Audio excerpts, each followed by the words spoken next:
This episode is brought to you by Polestar, a car brand designing a future that's 100% electric. Polestar is saying no for all the right reasons. No empty promises, because Polestar turns visions into reality. No greenwashing, because their words are set in stone. No conquering Mars, because Earth is their priority. No compromises, because the planet deserves real action.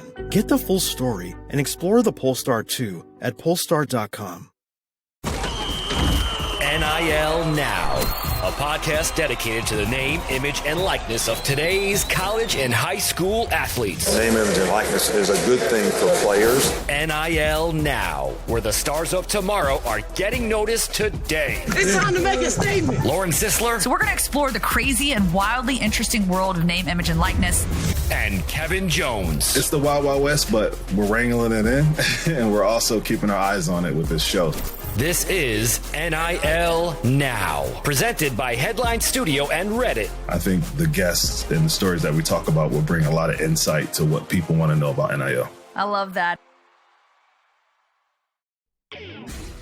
Hello and welcome to another edition of the Ducks Confidential Podcast. I am James Creppi, the Oregon Ducks beat reporter for the Oregonian and Oregon Live. That's, of course, where you can find all my work chronicling the Ducks, as we have been all season, and will continue to, obviously, this week. And hopefully from the Ducks' perspective, you would hope that it would be the week after as well, with a Pac-12 championship game trip, which Oregon can earn a bid to the conference title game for a fourth straight season with either a win this week or with a Washington loss. But we will obviously see what happens first in Corvallis on Saturday, and then everything thereafter, the Washington game thereafter, and plenty of other things there before, in what could be a weekend where several pivotal outcomes could come down. But you deal with the first and foremost, and the moment and the magnitude of the rivalry and those sorts of things first before you start getting any more grandiose, because the absolute, if there's a 1% chance kind of pipe dream of Oregon somehow, some way, managing to climb the college football playoff rankings just enough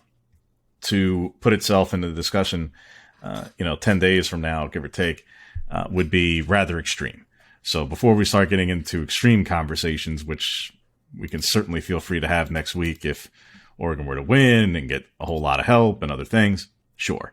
But until we get there, no reason to go down that road too far.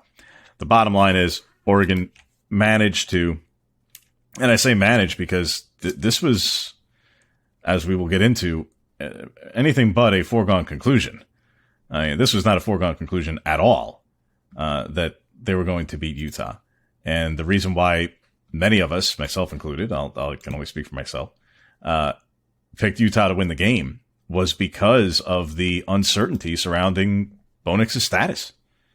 And only on, from what you hear from the team themselves, but again, I can only speak for myself, getting word Friday night, for my case, obviously the team was aware a little bit earlier on Friday, that Nix was able to do enough on Friday to where they felt comfortable with him at least giving it enough of a go in pregame to where they had, real confidence that he could play. That wasn't until the day before the game. And obviously Dan Lanning alluded to it after the game, saying, yeah, Pac-12 After Dark actually helped us in this case because he could get treatment all day. If that game's at noon, I'm not saying he doesn't play. I'm just saying it's made it a little bit more difficult. That's for sure. And as everybody obviously saw, without question, well below 100% last week. And Nix didn't run, with the exception of the final play. He basically barely moved outside the pocket at all, only on a couple of throws. So with that said, the performance that he put forth as a whole is one that I don't like getting into comparisons, because I think, for one, you have the whole offseason to get into comparisons. And depending on how the season ends, I mean, look, if Oregon goes on to play for a conference title, win a conference title, go to a Rose Bowl, win a Rose Bowl, then the magnitude of the moment grows and can grow exponentially. So making that comparison now may or may not be, it's not a total picture yet. I think once you have a greater understanding of context in terms of what it meant for the season, it can add to, well, it certainly won't take away from, but it can even further enhance the magnitude of the moment as the stakes are obviously really high. So again, that's a discussion for a whole offseason. We got plenty of time for that. Appreciating what somebody is willing to do in the moment. Again, if you're a fan, I certainly hope if you're an Oregon fan, you appreciate it. As a neutral observer, again, I can only speak for myself. I just appreciate when athletes put themselves through extraordinary circumstances, and when it is those tests of mettle, and again, we throw around words in athletics and sports like resiliency and toughness and grit and gutsy and determination. All these terms get thrown around so loosely at times that they almost start to lose a certain degree of impact and meaning, and they become so widely handed out that it's almost like, do you even know what it means anymore? In some cases, it's. I'm sure somebody will come up with a better term than I, but it's almost like the GOAT complex now in sports. Everyone's the GOAT. Everybody's a GOAT. Everybody's the greatest. If everybody's the greatest, then no one's the greatest. Well, if everybody's gutsy, if everybody's tough, if everybody deals with adversity, the other all-encompassing term in sports, then how do you even differentiate anymore? And when you see circumstances and you see moments and performances like Bo Nix had, and knowing with greater clarity exactly how much he was putting himself through during the week and getting treatment 3 and 4 times a day all week long. Just, and yeah, going to practice. Yes, he was at practice when Dan Lanning said it last Wednesday night on their in-house radio show, said, yeah, he's been at practice. Yeah, he was at practice. That was a factual statement. Wasn't doing much of anything, but he was there. Yeah. So to the point that, yes, obviously the comments from Chris Hudson earlier on last Wednesday saying, well, obviously Bo's not playing, so, next man up, here's Ty Thompson. It obviously registered with a lot of people. It moved betting markets. Read into that what you will in terms of whatever that may mean for Hudson and future interviews. But putting that aside, he was being forthright in that, hey, the quarterback wasn't doing much of anything. Now, whether or not, again, what should have been said, shouldn't have been said, that's not the issue. The point is, what was happening on the practice field on Tuesday and Wednesday was enough of an indicator to offensive players that Nix really wasn't going to play. And like I say, it didn't change until Friday, which is not a padded practice day. That is basically a walkthrough day and some light individual workouts if players so wish. In this case, Nix did some individual stuff and was able to test out and put enough of a test run on his foot that he felt comfortable enough to go. And then you see it again, getting treatment all day Saturday, leading into a night game, to put yourself through a week-long, hours upon hours of time in the training room, getting all the various treatments involved in order to play through a pretty painful injury, to play in a game of extremely high stakes significance to both teams. If Utah wins that game, for all intents and purposes, they've clinched a spot in the Pac-12 championship, and Oregon, for all intents and purposes, is eliminated. Shoes on the other foot, and I don't even mean to go to the foot cliche, but Oregon wins, and now Utah is all but mathematically eliminated, practically is eliminated. And Oregon is in the driver's seat where winning they're in or a Washington loss and they're in. This is a transfer quarterback. This is a player who is coming to Oregon for a short period of time. And whether that's 1 or 2 years, that's another conversation for another day. Here for a short period of time. And to me, again, as a neutral observer of all of this, in the moment and in the individual performance, to witness and chronicle and try to capture and do justice to when a young athlete is willing to put themselves through that. And he wasn't the only one, obviously. I mean, multiple offensive linemen, and Ryan Walk starting at center, and Alex Forsythe trying to give it a go, and Chase Coder trying to give it a go, and Stephen Jones coming back from injury, and TJ Bass and Taki Taimani clearly dealing with some nicks, bruises, dings, whatever, again, generic term you want to attach to it, but getting some extra work in before the game, pregame wise, stretching and whatnot. To get through a game like that, where the stakes are so high against a really good defense, where it was quite literally freezing the entire night, and have until the late interception a really tremendous performance. I mean, one touchdown or not. I mean, if the interception doesn't happen and Oregon scores a touchdown, whether Bo passes for it or not, on that drive, 1, the game is over. And 2, his efficiency rating would have just been bananas, all things considered. Where his mobility is basically rendered moot. And he has to be a pocket passer all night. He had until the late interception, which was a great play by Clark Phillips III. I mean, a spectacular play. You can argue about whether or not the ball should have been thrown or not. That's beside the point. It was still an incredible play by the defense. Knicks had a tremendous performance. One that certainly should be embraced and respected by this fan base in the here and now, and one that can only grow in terms of its appreciation with time.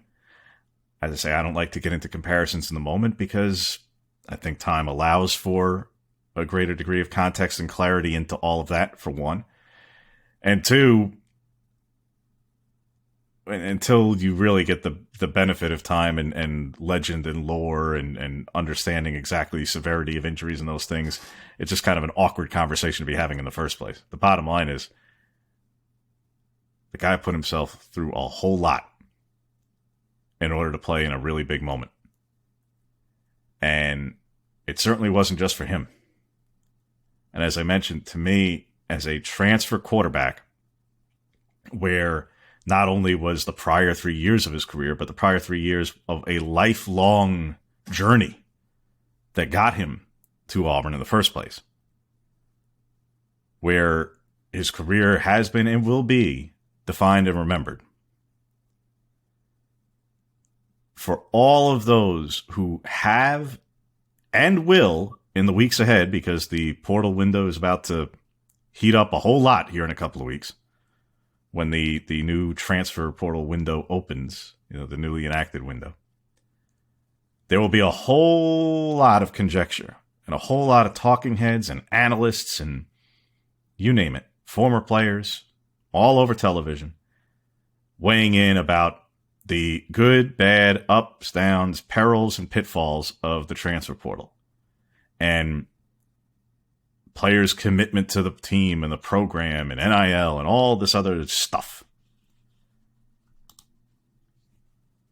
And the instances that won't get nearly enough attention are the instances and the moments like you saw Saturday night from Bo Nix against Utah at Autzen Stadium. And that's not the only one. I'm using it as an example for the point of the conversation. Plenty of others who've obviously transferred and been in Heisman contention and played for championships and all those sorts of things. obviously everybody's going to bring up Joe Burrow and all those kinds of things too.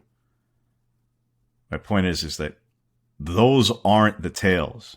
Those aren't the great upside moments. Those aren't the positive outlook of how a situation might just plain be better for a player, for the program that they left, and for the program that they go to. If they part ways. And that's not always a bad thing. It's not always a judgment of somebody's character. And it's not in a negative light.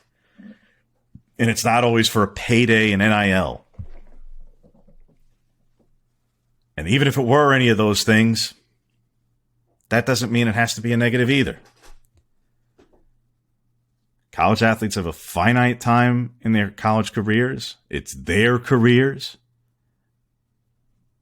They are free to pursue it and plot their course how they see is best fit for them. And they are free to also make mistakes along the way. That's part of it.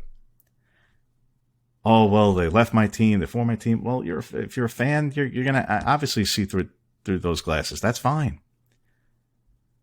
But when you're a fan and a transfer comes in and has that kind of contribution, and by the way, not the only one, obviously.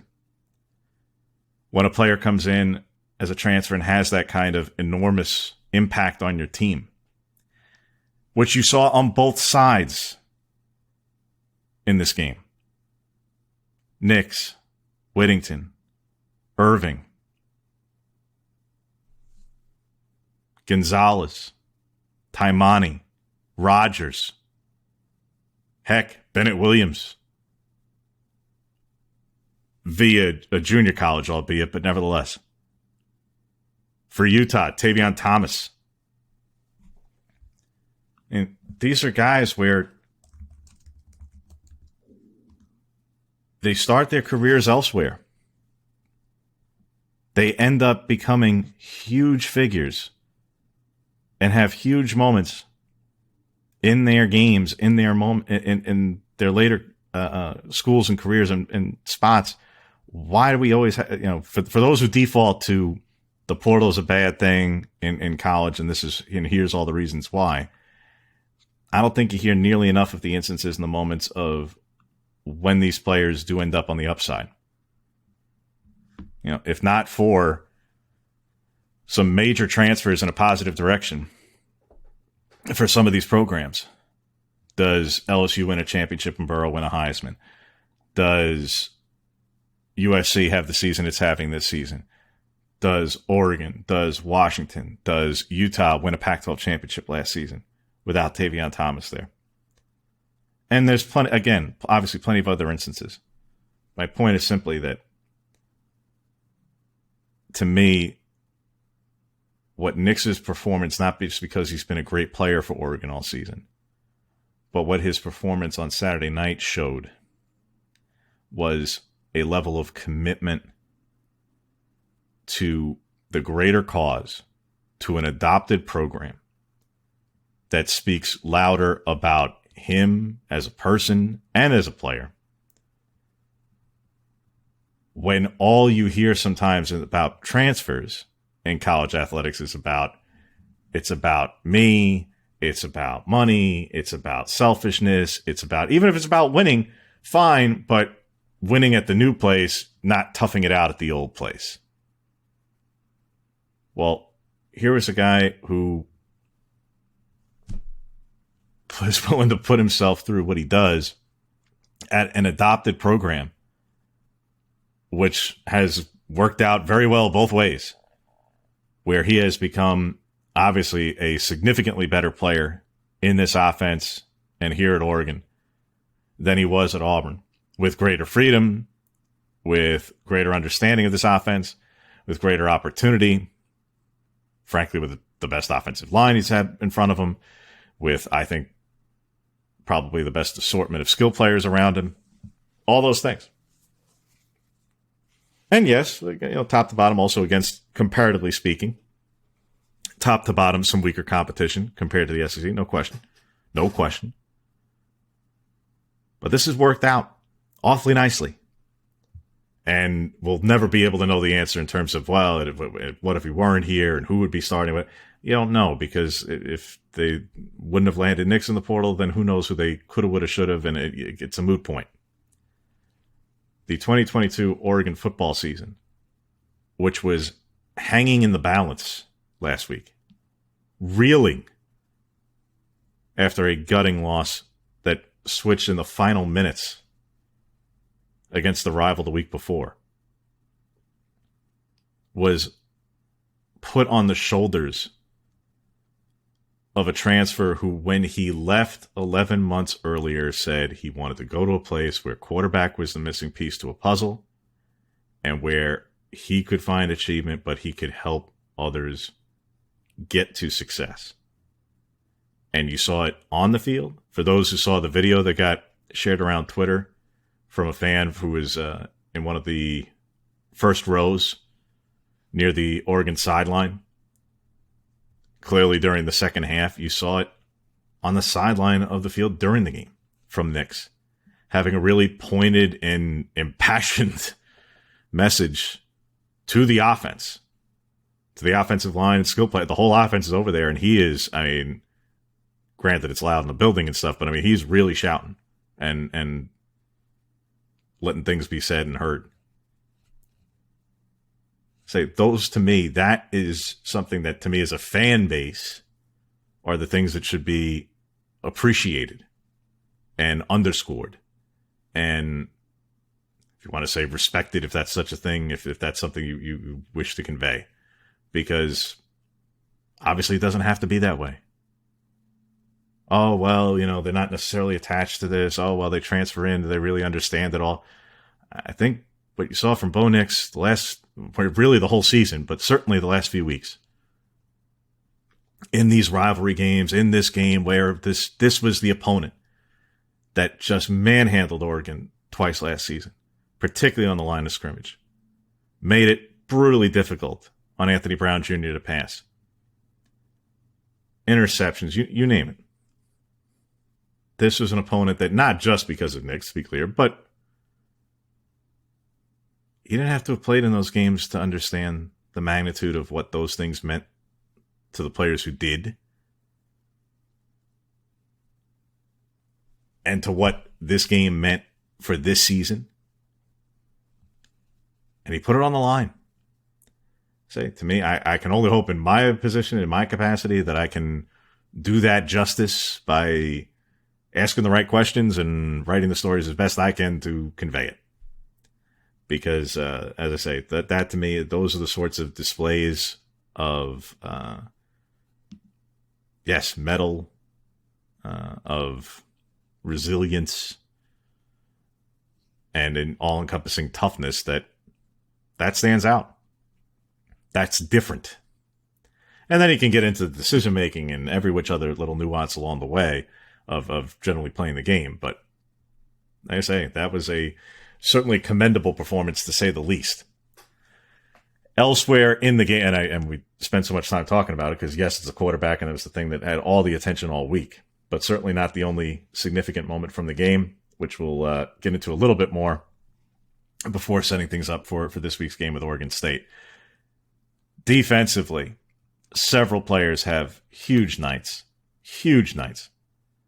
And Bennett Williams has a career night from a statistical standpoint. Some of that completely because of how he plays, some of that because of how Utah's offense is designed and just the position that he has on the field where he's going to get matched up at the tight end a whole lot. So 14 tackles happens because, call it what it is, in large part because Utah is going to throw to the tight end who he's matched up with the overwhelming portion of the evening. And when you target Dalton Kincaid 17 times on 38 throws, someone's going to have to be there to tackle him. So, and again, Williams was matched up with him a lot. And they got the better of each other back and forth. That was a pretty even back and forth. But obviously the moments that came through biggest were the two interceptions. One on a tip pass from Jordan Riley, the other on a just great read. And Williams talked about how it came from film study. He saw the formation, recognized that And as soon as the slants came across, he jumps the route and gets the second interception, which was only a couple plays removed from Nix's interception the other way. A huge night for Bennett Williams. I don't want to say redemption per se, because I don't think there was necessarily redemption that was required from the week before. He was on the wrong side of the touchdowns, the 2 long touchdowns against Washington. In my view, not necessarily because of his own faults and flaws, but because he was being asked to do some things from a coverage standpoint in terms of covering a vast amount of space that he, against speedier players who can take advantage of their speed with that kind of space, against bigger players like tight ends and Kincaid, slower players, and some slot guys who are going to play inside a narrower window of space on the field, because Utah did not take really any deep shots at all. That's hardly uncharacteristic, but they just, you don't just do everything that you do all the time. You also look to try to exploit weaknesses in the opponent. They didn't, and Kyle Whittingham admitted as much earlier this week. He said, yeah, we should have taken more. We didn't. And it's not as though Oregon was getting all kinds of pressure on Cam Rising. They got some, but they didn't get any sacks. Yeah, some hurries, some impact, absolutely, but didn't get any sacks. So the point is Utah also missed some opportunities and didn't take a whole lot. But in a narrower window, they played into an advantageous situation for Oregon's defense from Williams, from the defensive line, who has been much maligned at times. And they came through with not just a solid performance against the run and bottling up Tavion Thomas between the tackles, but they said afterward, hey, they got a couple of tip passes. Well, yeah, we knew during the week, hey, we got to get our hands in the air because of where they're throwing the ball. The trajectory is low, and because of that, we're going to be able to get some tips. So let's do it. I mean, that's being outcoached, along with being out executed and players coming up with plays. That's being outcoached. At this point in the season, it's great to have tendencies. It's better to have tendencies you can actually work within and work around and be unpredictable. When you have tendencies that are that predictable and you don't throw any wrinkles, don't do anything different, don't do anything to ensure that your tendencies are done to your advantage, that's how Oregon's defense has the best performance it had, not just of the season, but in a couple of years. Given the caliber of opponent and how many yards were allowed and how many points were allowed and a winning team with a really good record and magnitude and everything else. Williams, a big night across the defensive line. I mentioned, obviously, Riley had one tip pass. Keon Ware-Hudson had a tip pass. Casey Rogers played with his hair on fire. I mean, just relentless. 5 tackles, 1.5 for loss, a pass breakup. It was all over the place. Brandon Dorlus, for him to have not gotten a sack, quite frankly, is borderline stunning, because he was 3 tackles with a half for loss does not tell his story on the night at all. Not at all. He was a menace. The defensive line played really well. Really, really well.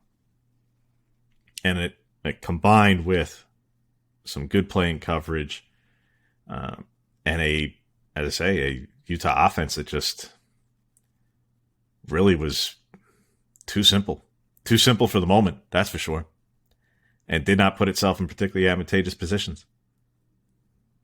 That was a all around on the defensive side of the ball for a defense that has not had a whole lot that it could say in a positive direction this season. It really hasn't. Some individual performances here or there, a couple of plays here or there, to be sure.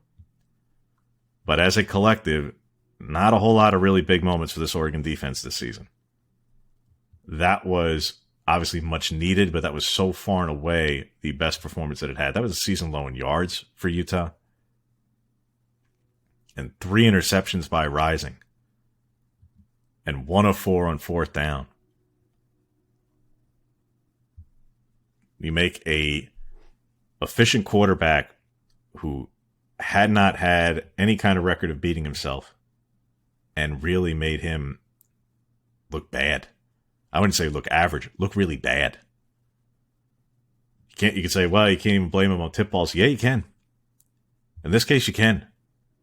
Because these weren't tip balls on unbelievable athletic leaps.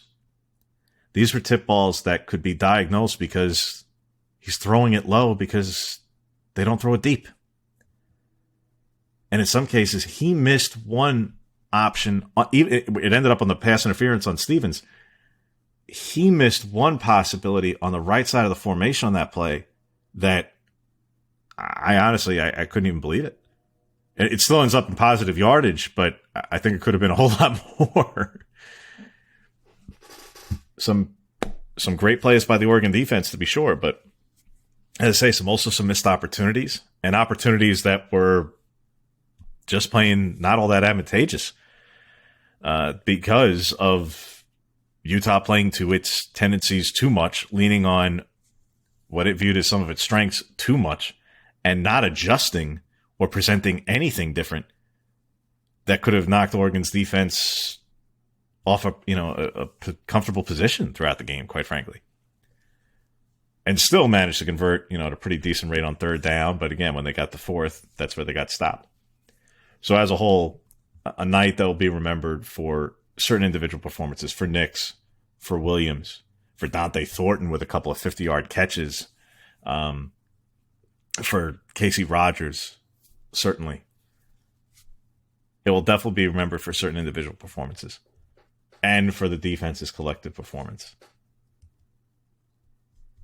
With time, I think it could be remembered for even more if Oregon can win this week against Oregon State and then go on to beat USC in a Pac-12 championship game.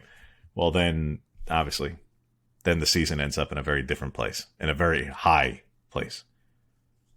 And that's, while that may have been the goal for the start of the season and all those sorts of things and the outlook and all that, yeah, but it was put into serious question the week before. I mean, bottom line, let's call it what it is. If all those things don't come together, if Nix doesn't play, if the defense doesn't play to its level, if all those things don't occur, and Oregon loses that game, or if all the performances happen, but Clark Phillips' tremendous play, if Cam McCormick doesn't tackle Clark Phillips immediately, and that's returned for a pick six, yeah, there's still a couple minutes left on the clock, but for the sake of argument, let's just say that's the play that changes the game, and Utah comes out with a 24-20 win. Oregon's bound for either the Holiday or the Vegas Bowl. That's the swing here we're talking about.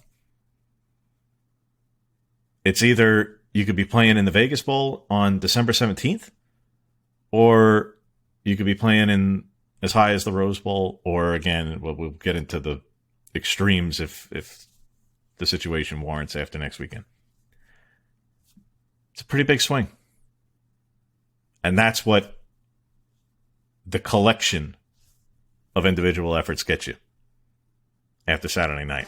Now to this week with Oregon State, obviously because of the nature of the rivalry, and we already have a podcast covering Oregon State here with the Oregonian as well, we're not going to get into all the nuances and every detail with the Beavers because we already do that every day.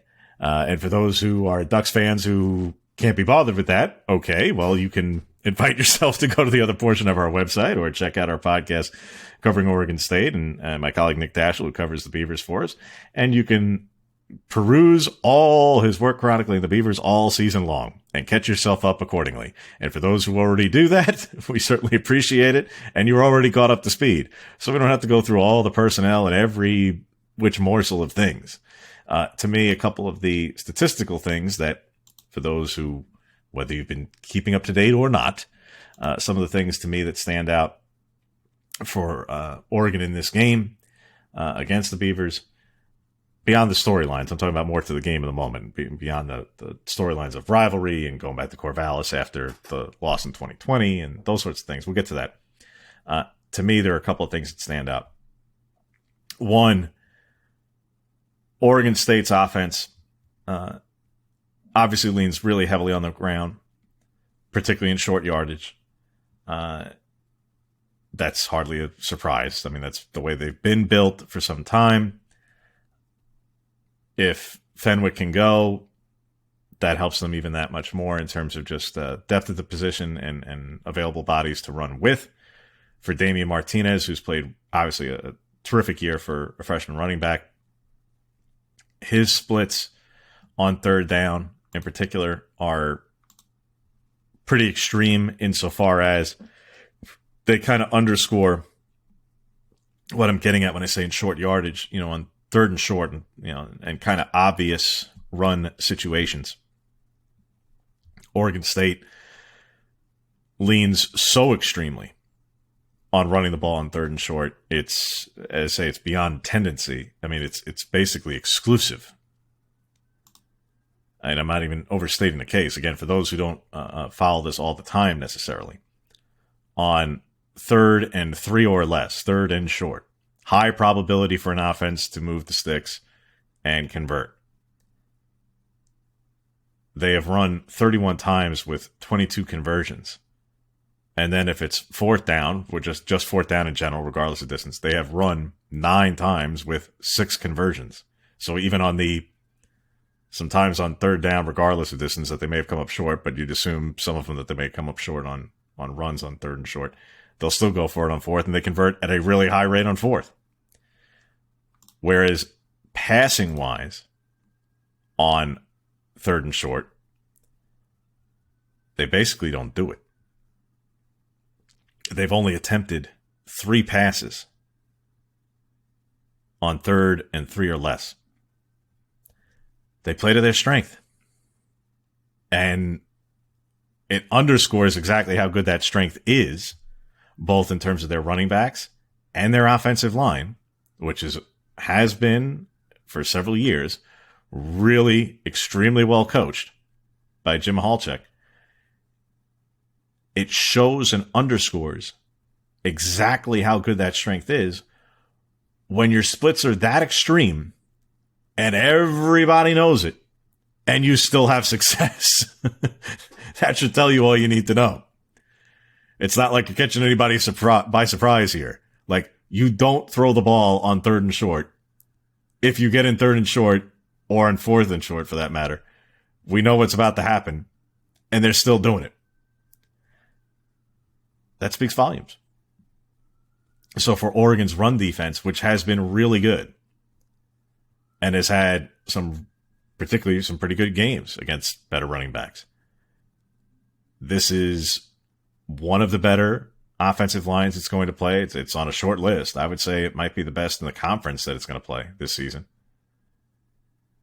And I don't want to get in comparison by way of talent to Georgia or something, but this is on a short list. And Oregon's front, while it's coming off a nice game, again, pass rush has been not great. So expecting it to show up in this one, probably a bit of a stretch, but needs to be focused more on the ground anyway. That's one area of the game. Can Oregon's defense get Oregon State's offense off schedule to where getting into those advantageous situations on third down is harder? Can they make it more difficult for the Beavers in that way? And then if they do that, are they able to take advantage on those third downs, which has obviously been a huge issue for this defense all season? That's on that side of the ball. On the other side, Oregon State's run defense, statistically, strongest in the league at the moment, and that's kind of ebbed and flowed by week as to who's top of the conference in the Pac-12. But bottom line, really, really good. They have not played a offensive line as good as Oregon's, and a running attack probably quite as talented as Oregon's this season. So we'll see exactly how that kind of holds up. But it is good. And Oregon's running attack, yes, obviously gets helped a lot with Nix being an option and his mobility. But put that aside for a moment. Utah has a solid run defense. Yes, they do. But Oregon was held statistically to 2.4 yards a carry on Saturday. Well, if there's no threat of the running back, then, Utah, who's really, really fundamentally sound, is going to either load the box a certain way or play a certain way and take certain things away. Hey, ultimately, Oregon's got a really good offensive line, competitive advantage over Utah's defensive line and front seven. Did they or didn't they have some degrees of success? The answer is largely not great. Noah Whittington had 10 carries for 53 yards, and that's quite good, but Bucky Irving was bottled up pretty well. You got to call it what it is. He had 10 carries for 20 yards, the longest of them being 10. So he had 9 carries for 10 yards. That's tough sledding against an Oregon State defense that statistically this year has made obviously huge leaps and is playing really well, not just as a whole, but particularly against the run. That's going to be an area that, whether Nix is unbelievably mobile or not, Oregon's ground game has to have, I think, considerably more success than it just had against Utah, for one, because of this statistical oddity that is from how Oregon State's defense plays in pass coverage. Their splits in pass defense, again, for those who don't necessarily follow this, for Ducks fans who aren't paying attention every single week, and look, I'll be the first to admit, it's not like I've watched every single Oregon State game of the season. Guilty as charged, I got enough going on. But in Oregon State's pass defense splits are really extreme insofar as 8 interceptions inside of the opponent 40. 8. That's extreme. A touchdown to interception ratio on first down of 2 touchdowns to 7 interceptions, which basically reveals they're getting a lot of picks on opening plays of drives, or on the after first down, after the first down of a possession, that next first down, like, all right, the opposing offense may move the sticks once, make it a conversion once, but if they're still inside their own 40, they're susceptible. And yet, they still play enough zone to keep the top on the coverage and not allow a whole lot of deep passes. So it's not as though they're getting these interceptions by hyper-aggression. They are managing to both keep the top on the coverage on the back end and now allow a lot of deep shots, and simultaneously be extremely advantageous in pass coverage, to where they have, as I say, 8 interceptions inside of opponent territory, inside the 40. 2 more between the 40s. So they have 10 interceptions with no long touchdowns allowed from outside of their own 37. This is in the pass game explicitly for Oregon State. They've allowed some deep passes, longer than 37 yards, 45, 60, what have you. But the longest pass they allowed is 60, and it didn't result in a touchdown. So the point is if the team isn't inside their 40, touchdown to interception ratio is 0 to 10. That's extreme. And like I say, a large number of those interceptions are coming on first downs, which is the second highest number of interceptions in the country on first down as a pass defense. That's extreme.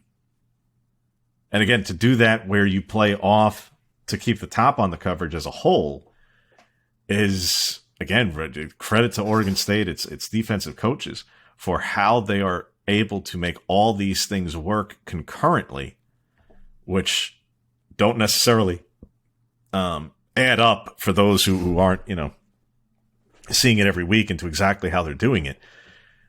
They are making some things work statistically that are, frankly, really, really hard to make all those things true simultaneously.